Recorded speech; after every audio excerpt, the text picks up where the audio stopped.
Isaiah Whitfield was 45 years old when he came home 3 hours early, wanting to surprise his wife with dinner reservations for no reason at all. 14 years of marriage, a business he'd built from a single truck, a wife who called him boring to her friends, never knowing how much he'd quietly built while she wasn't watching. He walked through the side door and stopped cold. Men's shoes by the entrance, a garment bag in the guest closet, a razor that wasn't his, sitting on his own bathroom sink. Danielle didn't flinch when she saw his face. She told him she wanted a real partner now, and that he needed to be out of the house by tonight. Her lover was already moving in. Same day. She had no idea what she'd just triggered, or what those locks would look like in 72 hours. Isaiah said almost nothing. He just picked up his bag and walked out the door. Before we jump into the story, comment where in the world you are watching from and subscribe, because tomorrow's story is one you need to hear. The freight yard came alive before sunrise. Isaiah Whitfield was already there when it did. He stood near the loading dock with a thermos of black coffee in one hand and a clipboard in the second, watching his drivers pull in one by one. Their headlights cut through the gray morning fog like slow, tired eyes. The yard smelled like diesel and damp concrete, and somewhere near Bay 4, a forklift engine coughed to life with a low, mechanical groan. "Marcus." Isaiah nodded at the first driver stepping down from a cab. "You're running the Greenfield route today. Check your rear right tire pressure before you pull out." It was low Tuesday. Marcus, a big man with a salt and pepper beard and 30 extra pounds on his frame, looked mildly surprised. "Didn't think you'd remember that." "I remember everything," Isaiah said simply, and moved on. He walked the yard the same way every morning, unhurried, deliberate. He checked the manifests himself, not because he didn't trust his operations manager, Darnell, but because he believed a man who built something should never stop understanding how it worked. He'd started this company, Whitfield Freight and Warehousing, with one truck, a used freight liner he bought with every dollar he had at 31 years old. That truck had 200,000 miles on it when he signed the papers. The heater barely worked. The radio was stuck on a country station he didn't like. 14 years later, he had 23 trucks, 2 regional warehouses, and contracts with 4 distribution companies that kept his crew busy year-round. He didn't talk about that much. Not at dinners, not at church, not anywhere, really. Some men wear their success like a new jacket. Isaiah wore his like a callus, something earned slowly, something you only noticed if you knew to look. His office at the warehouse was small and practical, bare walls except for a framed photo of that first freight liner. No luxury car parked out front. He drove a 4-year-old black F-150 with a scuff on the front bumper from a loading ramp incident he never bothered to fix. He just never saw the point in showing off what he'd built. He'd told Danielle that once, early in their marriage. She'd smiled and said she understood. Back then, her smile had felt real. These days, he wasn't so sure. Danielle had been cold in small ways, the kind of cold that's hard to name because no single thing is big enough to hold up as proof. Dinner had become quiet, not peaceful quiet, the kind 2 people settle into comfortably after years together. This was the other kind, the kind with distance in it. She'd sit across the table from him with her phone face up, and whenever he'd start a story about the yard, a good run, a contract negotiation, a problem he'd solved, her eyes would drift. She'd make a sound that wasn't quite a response. "That's nice, Isaiah," she'd say sometimes, in a tone that meant she hadn't heard a word. He'd noticed, but he hadn't pushed. That was his way. The cologne had been 3 weeks ago. A Thursday night, late. He'd come home, changed out of his work clothes, and dropped his laundry into the hamper the way he always did. Danielle had already done a load that afternoon. He'd moved her folded things to make room, and that's when he caught it. Something sharp and unfamiliar rising off a blouse near the top of the pile. Not her perfume. Not his. Something musky and expensive smelling. Masculine. He'd stood there a moment, holding the blouse, turning the scent over in his mind the way he turned a problem over at work. Then he'd set it down and finished what he was doing.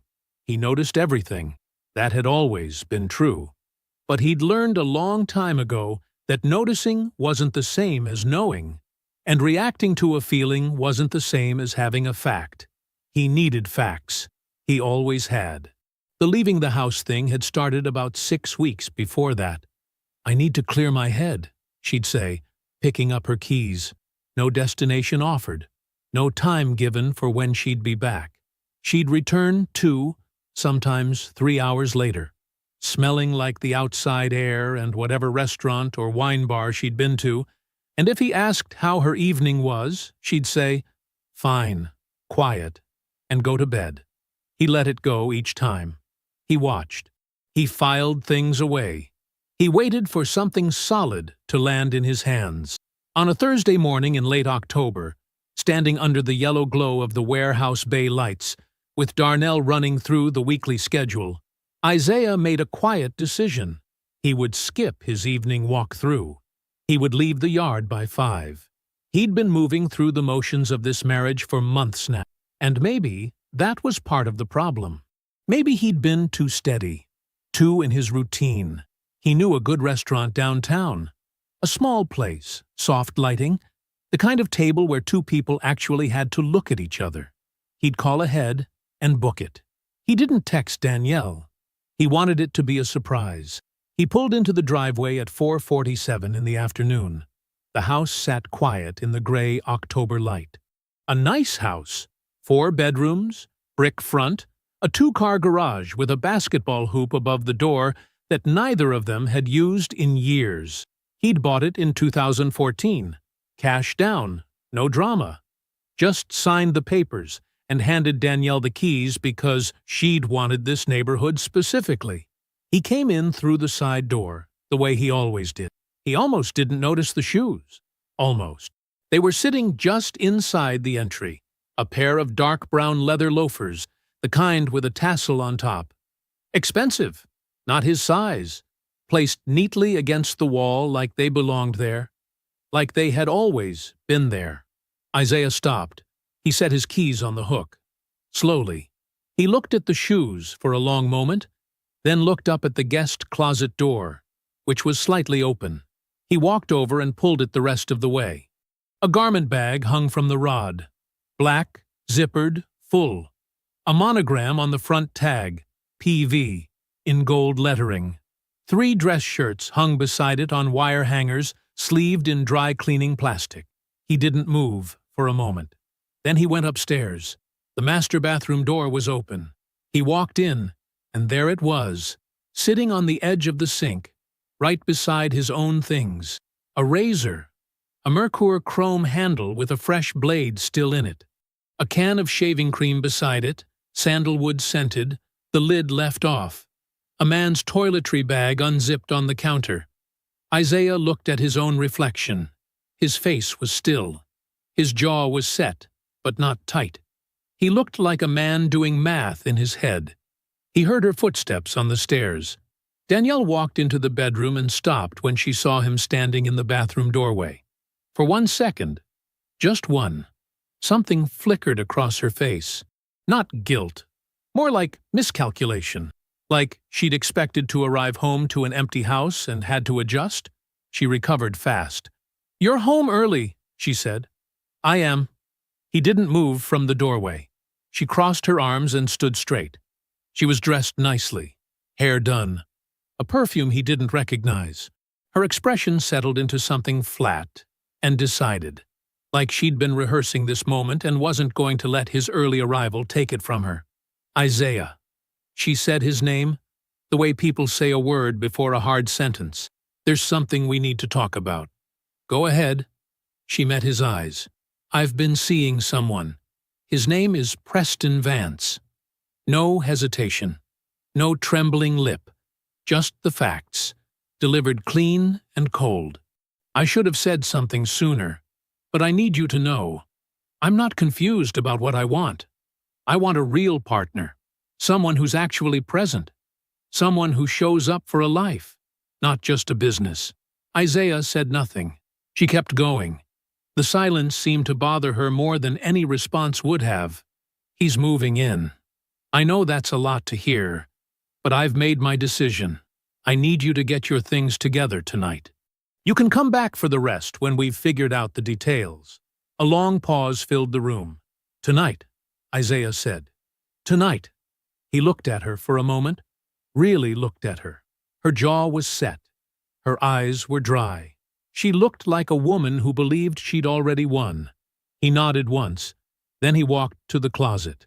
He packed one bag, a duffel, dark blue, the one he took on work trips. He moved through it methodically. 2 changes of clothes, his toiletries from the bathroom counter, his phone charger, his laptop, his documents from the lockbox in the closet shelf. He zipped the bag without rushing. Danielle had gone back downstairs. Maybe she'd expected more. An argument, raised voices, plates, something she could frame as proof she was right to leave. He gave her none of it. He came downstairs with the duffel over one shoulder. She was in the kitchen, her back to him, pouring a glass of wine. She turned when she heard his footsteps. "That's it?" she said. He looked at her one more time. The woman he'd spent 14 years beside. She looked perfectly composed, except for a small tightness around her eyes. The first crack in the performance. His calm was getting to her. He could see it. "Take care of yourself, Danielle," he said quietly. He walked out the side door. The shoes were still there by the entry when he passed them. He sat in the truck for a moment before he started it. Not because he was falling apart, just because he needed 10 seconds where nothing was required of him. Then he backed out of the driveway and drove. 2 miles out, he picked up his phone and called his sister. "Odessa." His voice was even. "You got a room for a few nights?" A pause on her end. "Isaiah, what happened?" "I'll tell you when I get there," he said. "I'm on my way." Odessa's porch light was already on when he pulled up. She lived 20 minutes from the old neighborhood. A solid brick house on a quiet street. Flower boxes in the windows. A wind chime hanging by the door that she'd had since their mother gave it to her. The light above the door was warm and yellow, and it cut through the October dark like it had been left on specifically for him. She was standing in the doorway before he even made it up the steps. She looked at his face, then at the duffel bag on his shoulder. She didn't say a word. She just pushed the door open wider and stepped aside. She made coffee without asking. That was Odessa. She moved when other people froze.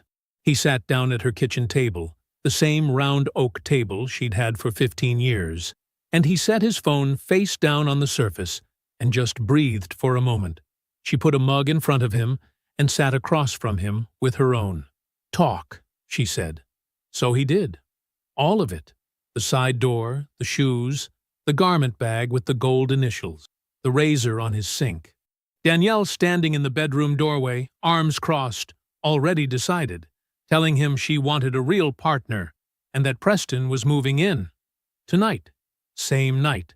And that Isaiah needed to be gone by morning. Odessa didn't interrupt. She sat very still, both hands wrapped around her mug, and she let him get through every word. Her face moved through things, a tightening around the eyes, a small pull at the corner of her mouth, but she stayed quiet until he was done. Then she set her mug down. "I knew it," she said. Not loud, just certain. The way someone sounds when something they've carried for a long time finally gets confirmed. "Isaiah, I told you at the wedding. I looked at that woman during your vows, and I said to myself, she's counting something. I never could say what, but she was counting. I know you did. And you loved her, so I left it alone." She shook her head. 14 years. 14 years, he said. She reached across the table and put her hand over his, once, firm, quick, then pulled back. Not a long moment, just enough to say, I'm here. Odessa wasn't a woman who made things soft when they needed to stay hard. What are you going to do? She asked. Isaiah wrapped both hands around his mug. First thing I'm doing is calling Warwick. She nodded slowly. Good. It was almost 10 o'clock when he stepped outside onto Odessa's back porch and dialed. The night was cold and still. Leaves scraped across the concrete in a slow wind. Warwick picked up on the second ring. Isaiah. Warwick's voice was even, careful. The voice of a man who knew a late-night call from a longtime friend wasn't casual. What's going on? Isaiah told him. Short and factual. Same way he'd told Odessa, but tighter. Dates, names, specifics. When he finished, the line was quiet for a moment. All right, Warwick said. First question. Did you sign anything? Any paperwork tonight? Any agreement to leave on certain terms? No. Good. Don't sign anything without me. A pause. Isaiah, do you remember what we did with the house back in 2022? The restructuring. Isaiah went still. The holding company transfer. Right. Warwick's tone shifted slightly. Not excited. Warwick didn't get excited, but precise, focused. When we moved the business assets around for tax positioning and liability separation, the house went into the holding company. Your holding company. Danielle's name was never on the deed. Not in 2014 when you bought it, not after the restructuring. She has no legal ownership of that property. The wind moved through the yard. She doesn't know that, Isaiah said. Most people don't read property records, Warwick said. She's been living there on your goodwill, not on paper. Legally, she's an unauthorized occupant. So is anyone she's invited in. Isaiah looked out at the dark yard. A long moment passed. Start the process, he said. Lawful and clean. Everything by the book. I'll have it moving by tomorrow morning. Warwick was as good as his word. Day 1.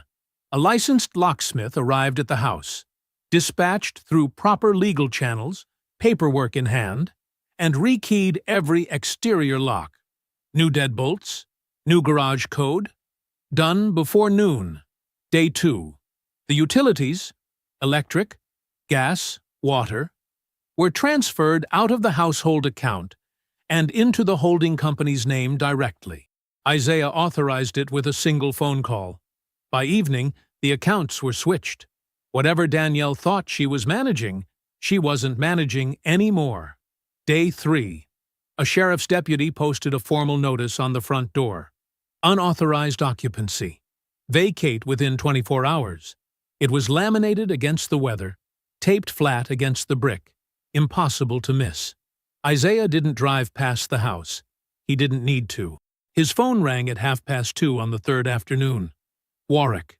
It's done, Warwick said. They're out. Both of them. Her belongings and his are on the curb. She's been calling movers, but nobody's showing up. No one's willing to work without payment confirmed up front. And it looks like there's a cash flow problem on her end. Isaiah sat with that for a moment. Warwick, he said, this isn't finished. I need you to start looking at the business accounts. All of them. The last 2 years. A beat of silence. What am I looking for? Warwick asked. I don't know yet, Isaiah said, but I want to know everything. Odessa brought it up on a Sunday morning.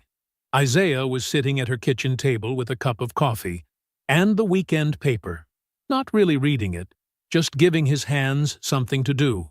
She came in from the back porch, dried her hands on a dish towel, and sat down across from him the way she did when she had something to say. Yolanda called me, she said. Isaiah looked up. Danielle's Yolanda, Odessa said. Price. She reached out through my Facebook. Didn't want to go through you directly. Said she needed to talk to you. She paused. She sounded like somebody carrying something heavy. Isaiah set his coffee down. What did she say? Just that she was sorry, and that you deserved to know the truth, and that she'd understand if you didn't want to hear it. Odessa folded the dish towel slowly. She seemed guilty, Isaiah. Not fake guilty, real guilty. He looked at the table for a moment. Then he nodded once. "Get me her number," he said.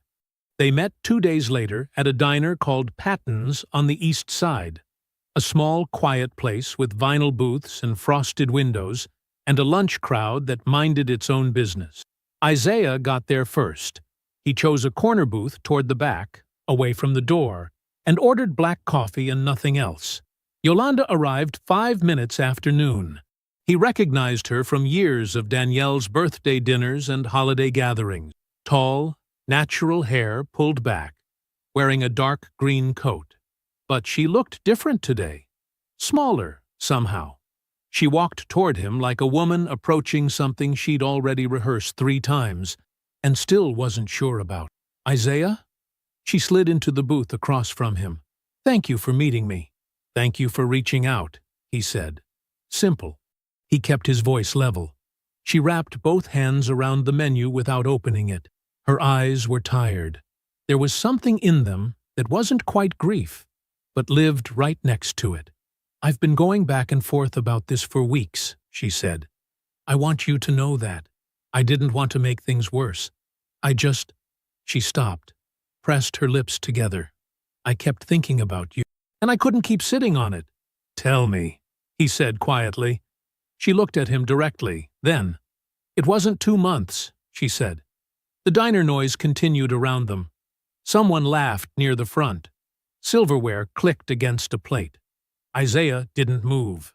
"She told you 2 months," Yolanda said. "If she told you anything at all. But it's been going on for over a year. At least 14 months that I know of." She took a slow breath. "It started last summer. Before your mother passed." Something shifted in Isaiah's chest. He didn't show it. He kept his face still, kept his hands flat on the table, but it moved through him like a cold current, deep and quiet and cutting. His mother's funeral had been in September. He remembered standing at the graveside, thinking Danielle had seemed distracted. He'd told himself she was bad with grief. He'd made excuses for her in his own mind, at his own mother's burial. Without even realizing he was doing it. "She brought him to the reception," Yolanda said, barely above a whisper. "Not to your family's, but after. There was a thing at her cousin's house afterward, and she brought him as a friend. I was there." Her jaw tightened. "I should have said something. I know that. I told myself it wasn't my business, that maybe it would stop, that I didn't want to be in the middle of it." She shook her head.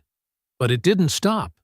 And then she put you out of your own house, and I just—" Her voice broke slightly. "I couldn't stay quiet anymore." Isaiah looked at her for a long moment. He thought about 14 months. He thought about his mother. He thought about all the things he'd chalked up to the natural wear of a long marriage. The distance, the coldness, the way Danielle had stopped meeting his eyes over dinner. None of it had been wear. It had been maintenance. She'd been maintaining a lie. "I appreciate you telling me," he said. His voice was steady. It didn't waver. "I know that wasn't easy. And I'm not going to put you in the middle of anything." Yolanda looked at him like she'd expected something different. More anger, maybe. Or tears. Something that matched the size of what she'd just told him. "You're not mad at me?" she said. "You didn't do this to me," Isaiah said. "You told me the truth. That's more than most people would have done." She nodded slowly, looking down at the table.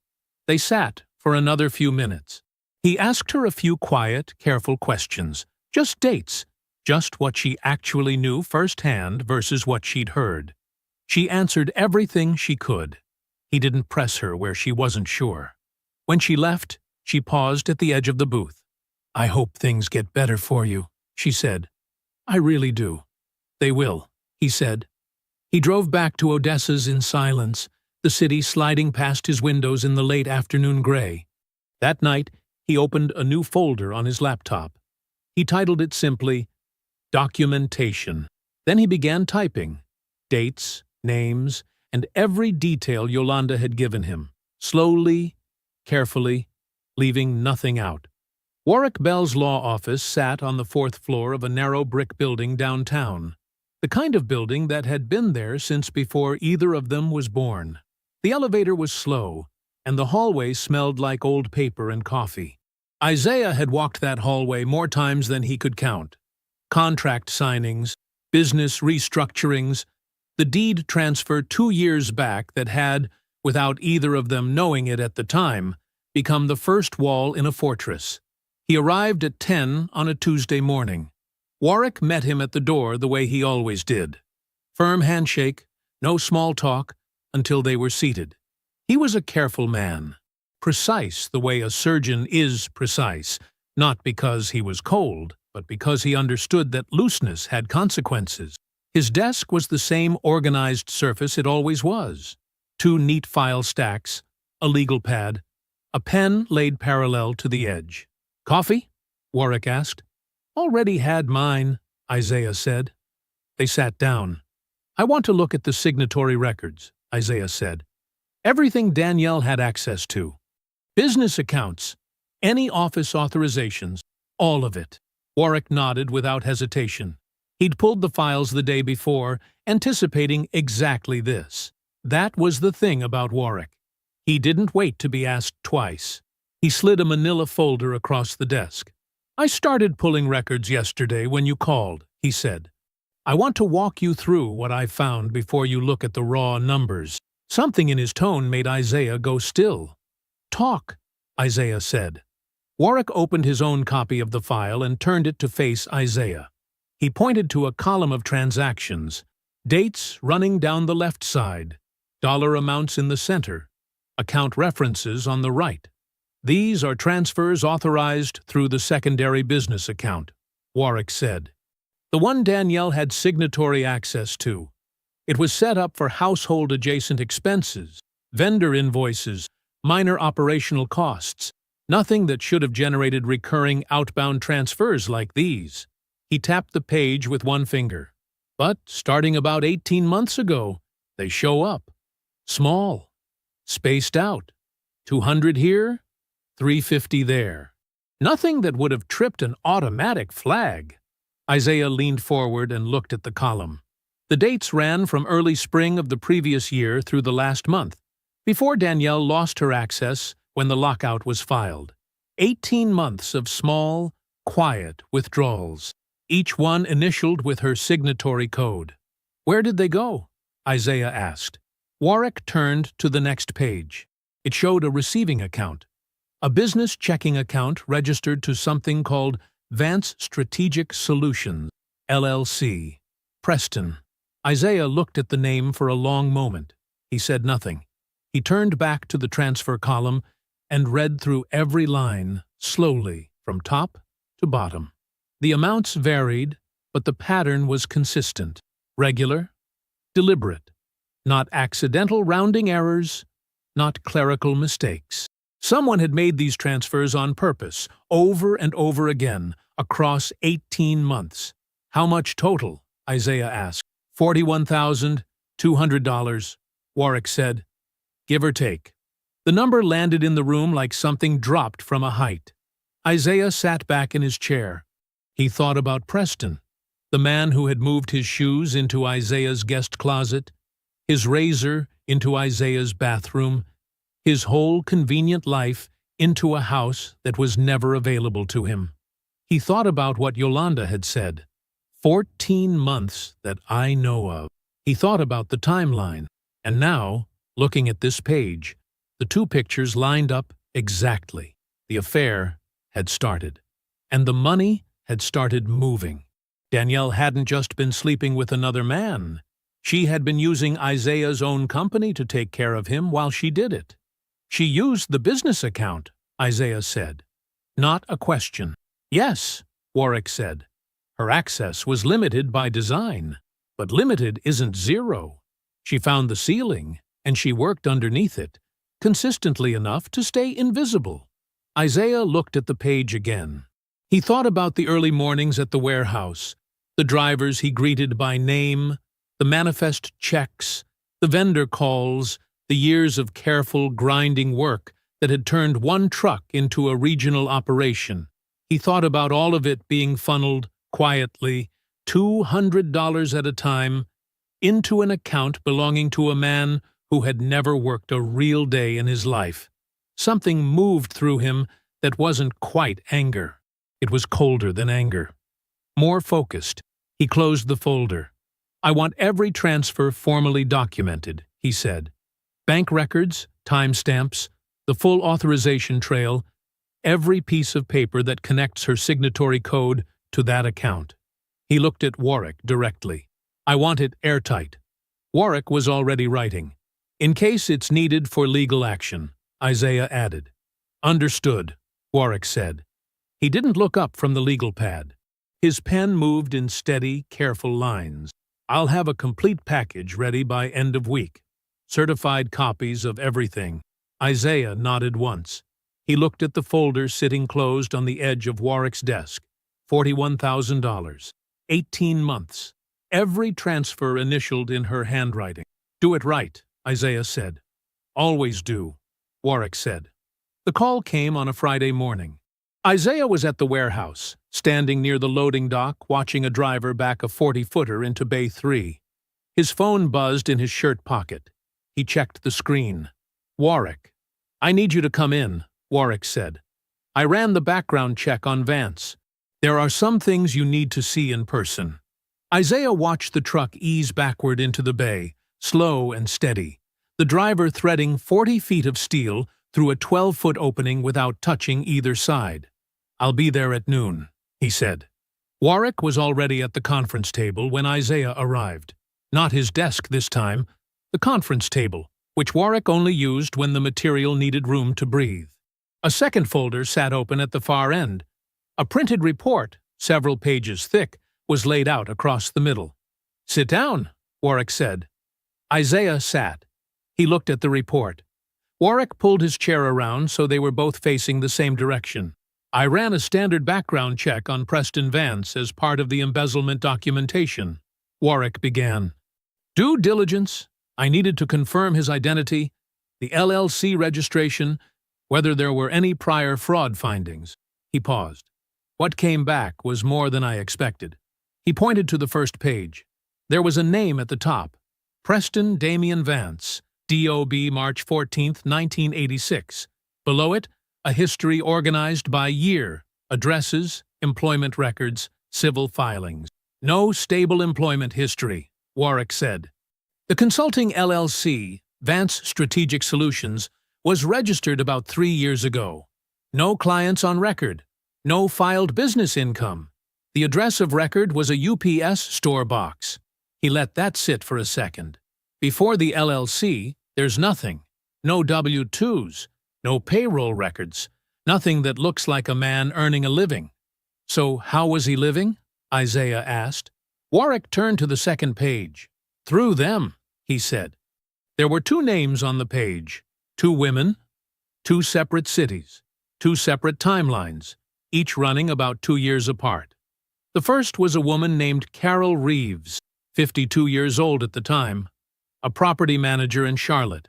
She and Preston had been together for roughly 2 years. During that time, records showed a small business loan taken out in her name for a consulting partnership. The loan was never repaid. Preston had moved on before the first payment was missed. Carol had filed a civil complaint that was later withdrawn. No record of a settlement, which usually meant she'd been persuaded not to pursue it, or simply couldn't afford to keep going. The second woman was named Miriam Tate, 48, a dental practice owner in Columbia. Same arc, same language, consulting venture, shared investment, temporary cash flow issue. Miriam had lost close to $22,000 over 14 months. She had filed and then dropped a small claims action. No resolution on record. Isaiah read both pages without speaking. Warwick waited. "He runs the same play," Isaiah said finally. Every time, Warwick confirmed. "Different woman, different city, same structure. He finds someone with an asset base. He makes himself useful, then necessary, then embedded. Then the money starts moving toward him, one way or another, until either the woman figures it out or the well runs dry." He closed the folder. Danielle wasn't a choice he made because she was special. She was the next name on a list he didn't know he was writing. Isaiah thought about that. He thought about Danielle standing in their kitchen the night she told him to leave, her chin up, her voice flat, that look on her face like she had finally figured something out, like she had finally gotten something she deserved. She hadn't chosen a partner. She had chosen a predator who had convinced her she was choosing a partner. He didn't feel sorry for her. The transfers were real. She had made those decisions herself, with her own hands, using his own accounts. But there was something else now, sitting beside his anger, something that didn't have a clean name. The realization that she had been fooled too. Even while she was fooling him, it didn't change anything. It just added another layer to what he was looking at. Both of these women dropped their complaints, Isaiah said. They did, because he wore them down. That would be my read, Warwick said. Isaiah nodded slowly. He looked at the 2 pages, Carol Reeves, Miriam Tate, and thought about women who had done the math too late, and then decided the cost of fighting wasn't worth it. He thought about how many times a man like Preston had walked away clean because the person he'd taken from was too exhausted, too embarrassed, or too alone to keep pushing. I want everything in one file, Isaiah said. The affair timeline from Yolanda, the embezzlement records and transfers, and all of this. He tapped the printed report with 2 fingers. Every piece. Organized, dated, sourced.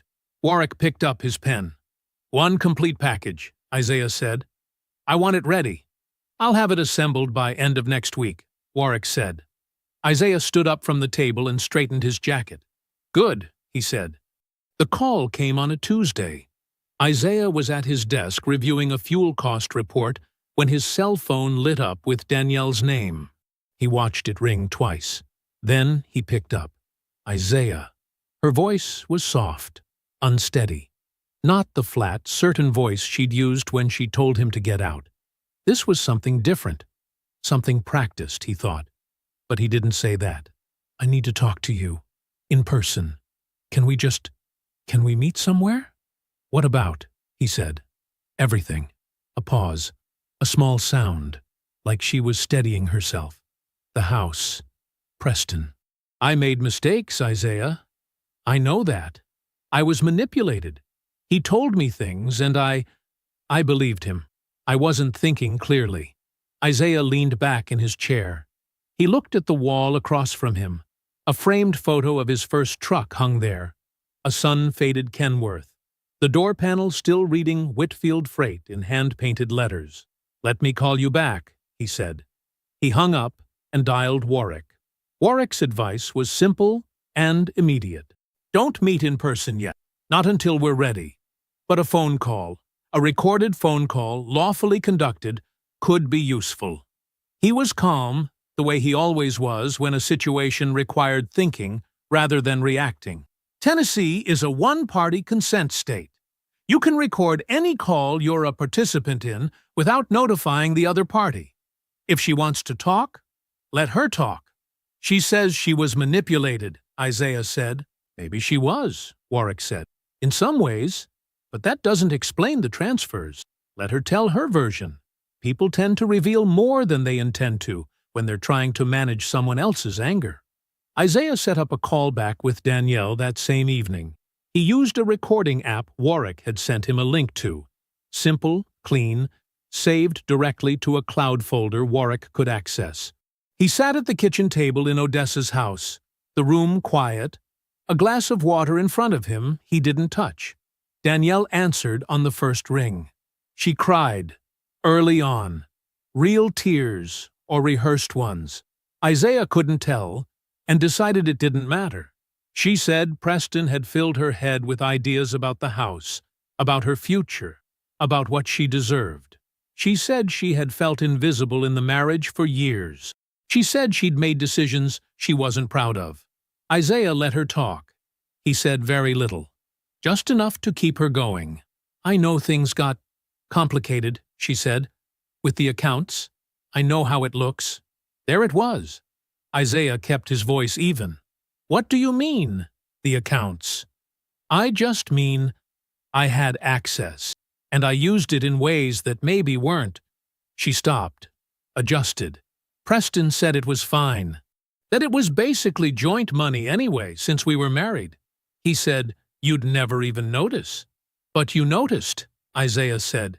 You knew what you were authorizing. A long pause. I trusted him, she said quietly. That's all I'm saying. Isaiah thanked her for calling, said he'd think about meeting, kept his voice even the whole way through. After he hung up, he sat at the table for a moment without moving. Then he pressed stop on the recording, labeled the file, and sent it to Warwick. His phone buzzed 30 seconds later. Warwick's text read, That's the piece we needed. Preston called on Thursday. Isaiah almost didn't recognize the voice at first. The easy, unbothered tone was gone. What was left was thinner, tighter. I think we should talk, Preston said. Man to man. About what? Isaiah said. About how this is going to go.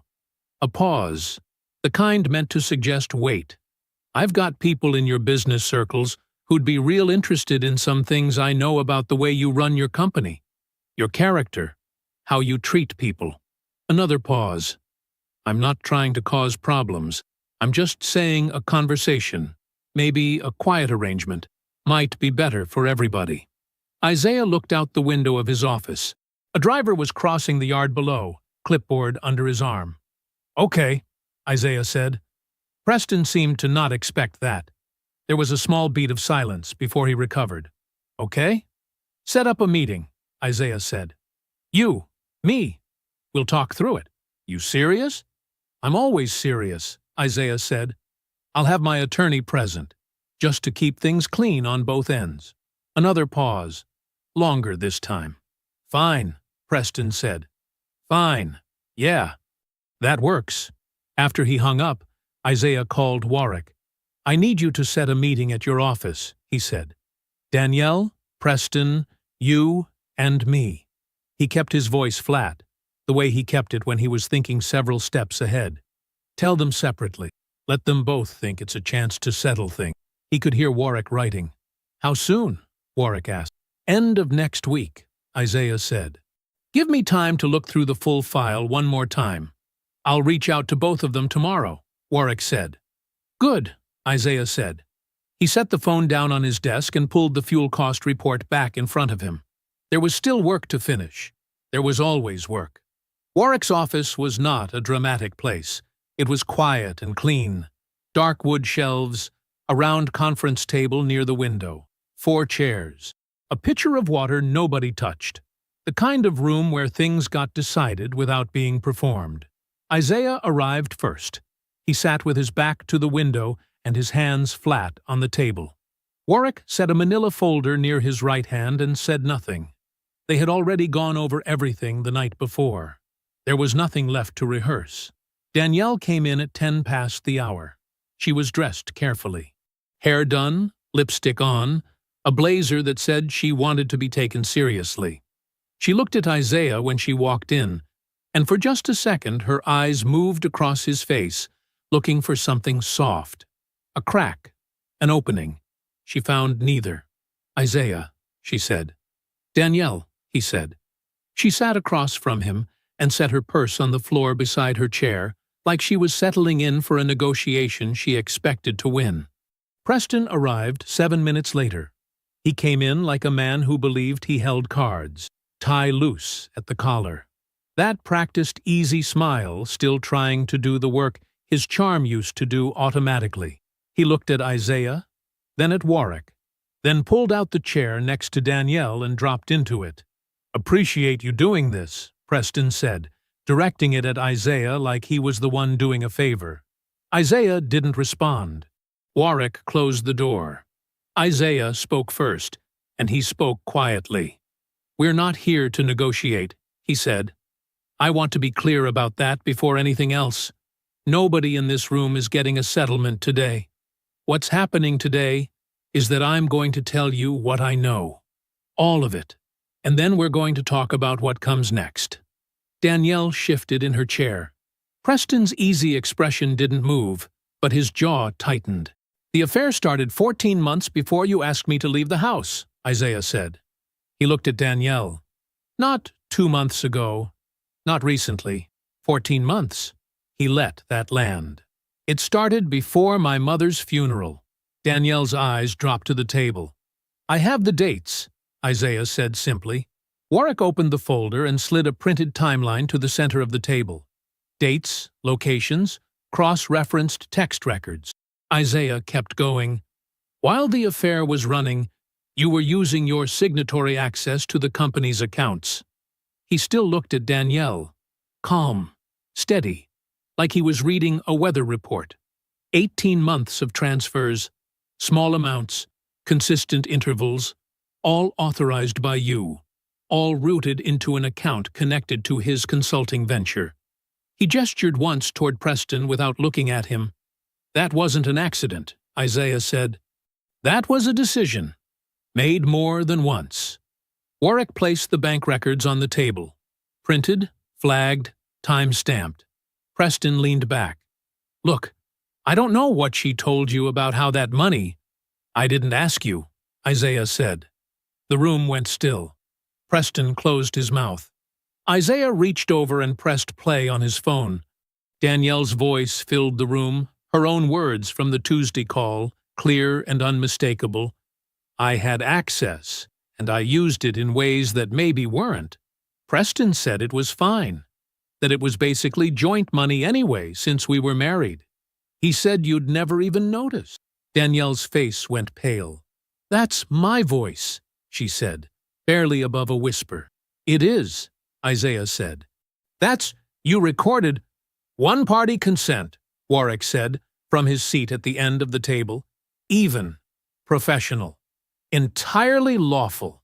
Danielle looked at Preston like she was waiting for him to do something. He was staring at the surface of the table.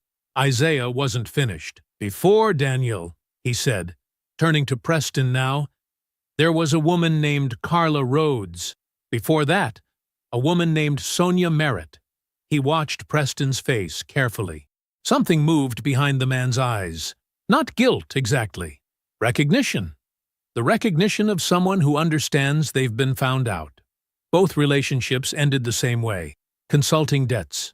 Borrowed money. Gone. Warwick placed the background report on the table. Preston said nothing. "You're not unlucky," Isaiah said. "You're a pattern." The silence that followed was thick and heavy, like the air before a storm that had already started. Danielle's hands were pressed flat against her thighs. Her carefully planned expression was gone now. What was underneath it was smaller, exposed. She looked at Isaiah. "I can explain." "You already did," he said. He nodded toward the phone. Preston said, "This is her doing. I didn't authorize anything from her. I told her."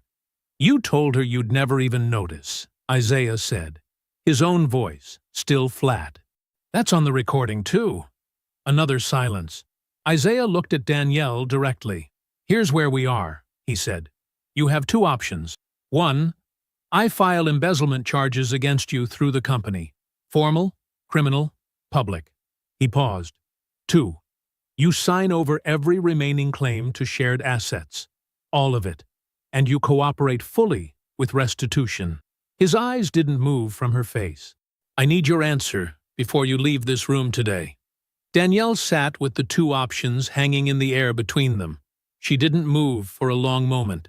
Her eyes went to Preston, like she was waiting for him to step in, to say something, to be the partner she'd burned everything down for.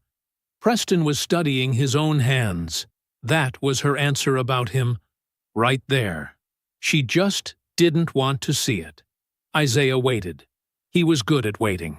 Finally, Danielle said, "If I sign—" Her voice cracked on the first syllable.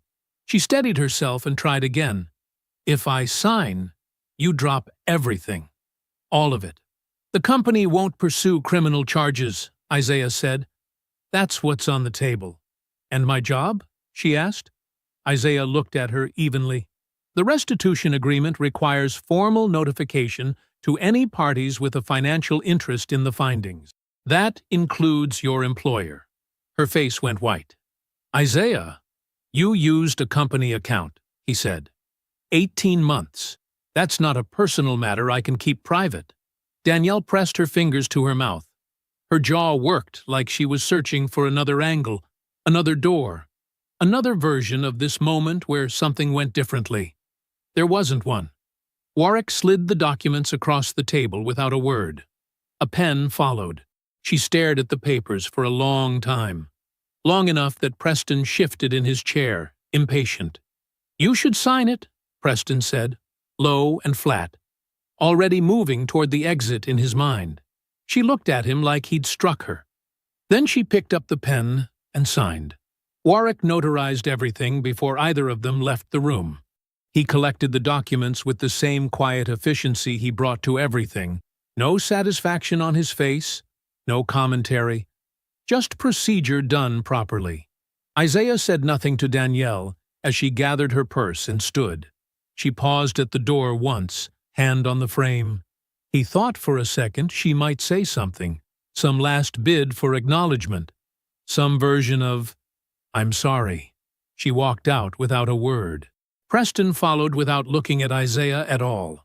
The notification to Danielle's employer went out 2 days later, drafted on company letterhead, and routed through Warwick's office as part of the restitution proceedings. It was factual. It listed the transfers, the dates, the amounts, and the agreement she'd signed. Nothing embellished, nothing extra. She was terminated by the end of the week. Isaiah didn't feel satisfaction when Warwick told him. He didn't feel much of anything. It was a consequence, not a punishment he'd designed. The math had simply completed itself. Preston's situation unfolded differently, and faster. His name went into the police report tied to the fraudulent transfers, not as the signatory, but as the direct beneficiary of funds he knew weren't legitimately his. That report became a matter of record. Warwick, operating through the proper legal channels, ensured that Preston's current landlord received a copy of the documentation relevant to his financial history.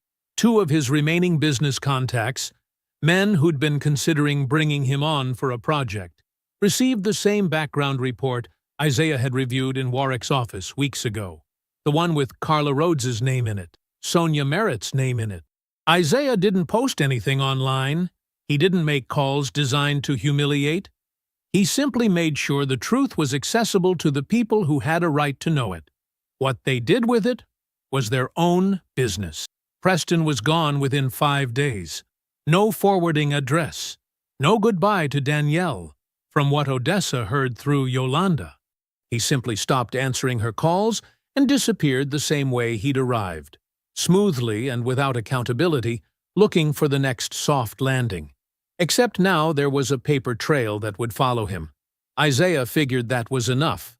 He drove to the house on a Thursday afternoon. He hadn't been back since the night he packed one bag and walked out the side door.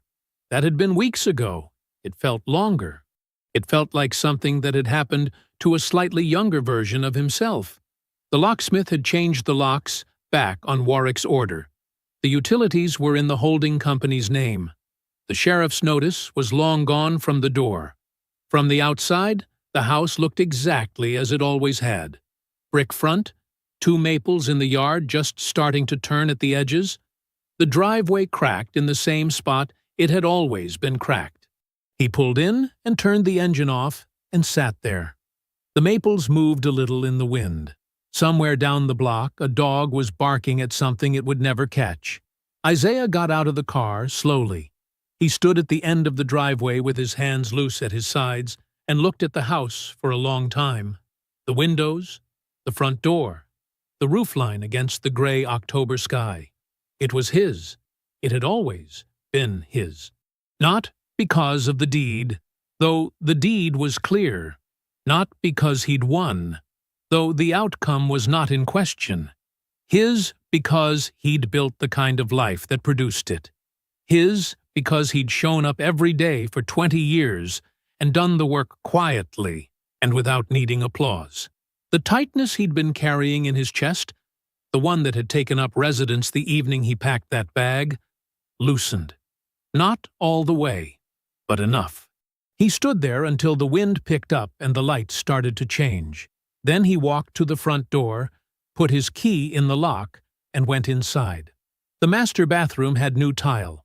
Isaiah had picked it himself, a clean, warm gray, nothing flashy, laid in a simple pattern that ran straight to the walls. The old tile had been Danielle's choice, something she'd shown him on a phone screen years ago. White marble with too much going on in the veining, more expensive than it needed to be. He'd agreed to it then without much thought. It was just a floor. Now it was his floor, and it was right. He moved through the house the way he always moved through things he'd built, slowly, taking inventory. The guest room had new paint, a deep navy that made the room feel solid and settled. The kitchen had updated fixtures, brushed nickel where there used to be gold, and a new faucet that didn't stick in the cold like the old one had for 2 winters running. Small things, meaningful things. He'd done most of the work on weekends, with a contractor he trusted and a vision that was entirely his own. No compromises, no negotiating around someone else's taste. Just the house, as it should have been, reflecting the man who actually lived in it. He stood at the kitchen window for a moment with a travel mug of coffee and looked out at the backyard. The maples were full and green now, deep summer growth on them. A bird he couldn't name was working through the grass near the fence line. He had to be at the warehouse by 8. The second location had been in the planning stages before any of this, before the bag he packed, before Warwick's office, before all of it. The expansion into a second freight facility 40 minutes north had been on Isaiah's quiet list of goals for 3 years. He'd waited until the numbers were undeniable and the timing was right, the same way he waited on everything else. He'd broken ground in January. The facility was operational by May. He pulled into the main yard a little before 8 and greeted Marcus at the gate, a driver who'd been with the company since the second truck. Marcus handed him a manifest through the window out of habit, even though Isaiah no longer needed to check them personally. Isaiah took it anyway. Old habits from a man who built things with his own hands didn't disappear just because there were more people to delegate. Inside, the morning crew was moving, forklifts threading between pallets, voices carrying across the dock, the steady mechanical rhythm of a working facility doing exactly what it was supposed to do. Isaiah walked the floor slowly, unhurried, answering questions and reading the room the way he always had. Warwick stopped by around 10. No particular agenda, the way he did every few weeks now that the legal business had settled into something easier. He brought coffee he hadn't needed to bring, and sat in the corner of Isaiah's office reading something on his phone while Isaiah worked, comfortable in the silence the way only old friends can be. North facility numbers came in, Isaiah said, without looking up from his desk. I saw. Warwick didn't look up from his phone either. Strong. Stronger than the first quarter projection. I know. Isaiah looked up then and found Warwick watching him with a quiet expression that didn't need words. Isaiah nodded once. Warwick nodded back. That was the whole conversation. Odessa came for dinner on Friday. She brought food she'd made herself, and an opinion about the new kitchen fixtures she hadn't been asked for, and loudly approved of the navy paint in the guest room while Isaiah set the table.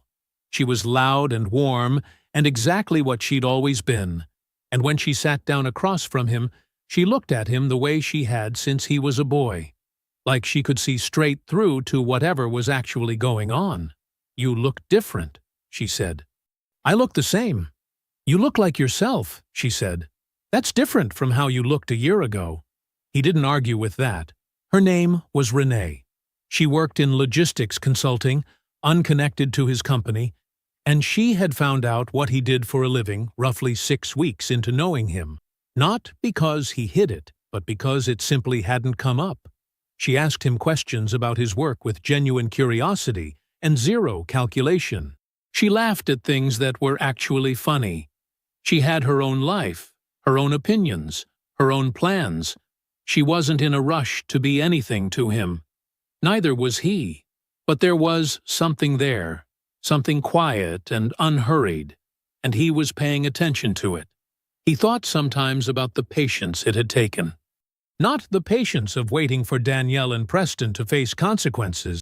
That had been straightforward enough once the pieces were in place.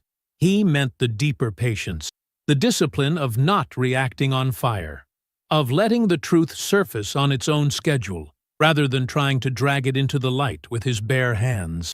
That patience had protected his company, his home, his legal standing.